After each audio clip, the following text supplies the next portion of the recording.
Ev tapşırığı. Dəyişən və dəyişməyən xərclər üzrə ev tapşırığının izahı. Ata qiyməti 745 manat olan televizor almaq istədi.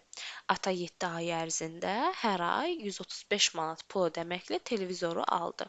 Ata məbləğdən nə qədər artıq pul ödədi.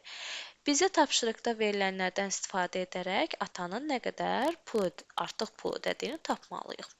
Gəlin birinci ata ümumilikdə nə qədər pul ödəyib bu suala cavab tapaq. Ata hər ay 135 manat ödəyib və bu müddət 7 ay davam edib. O zaman atanın ümumilikdə nə qədər pul ödədiyini tapmaq üçün biz 135-i vururuq 7-yə və cavabımız bərabər olur 945 manata. Deməli, ata ümumilikdə 945 manat ödəyib. İndi isə biz atanın nə qədər artıq məbləğ ödədiyini tapmalıyıq. Televizorun qiyməti 745 manat idi, amma ata ümumilikdə 945 manat ödəməyib.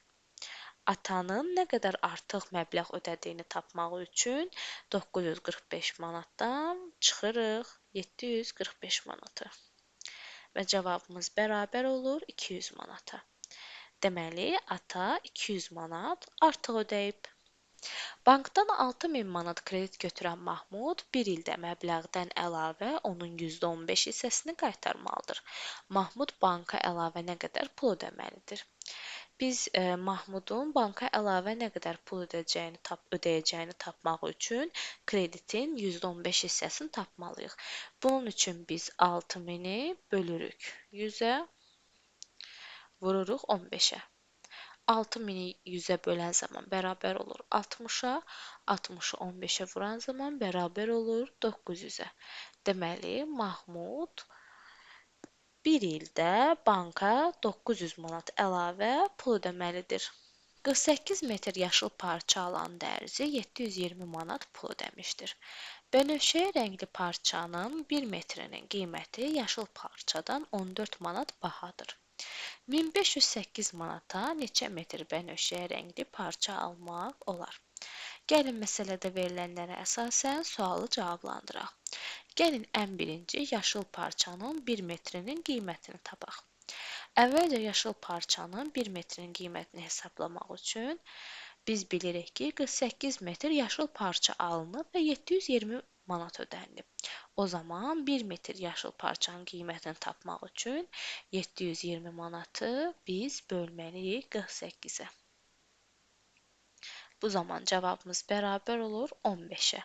Deməli, 1 metr yaşıl parça üçün 15 manat ödənilməlidir. Bənövşəyi parçanın 1 metrinin qiymətini tapmalıyıq. Bizə məsələnin şərtindən məlumdur ki, bənövşəyi parçanın qiyməti yaşıl parçadan 14 manat bahadır. Yəni, bənövşəyi parçanın qiyməti 15 üstəgəl 14 bərabərdir 29 manat. Deməli, 1 metr bənövşəyi parça 29 manatdır. 1508 manata neçə metr bənövşəyi parça alınacağını tapmalıyıq. İndi isə biz 1508 manat ilə neçə metr bənövşəyi parça alınacağını tapmaq üçün 1508 manatı 29-a bölməliyik. Yəni 1508 böl 29.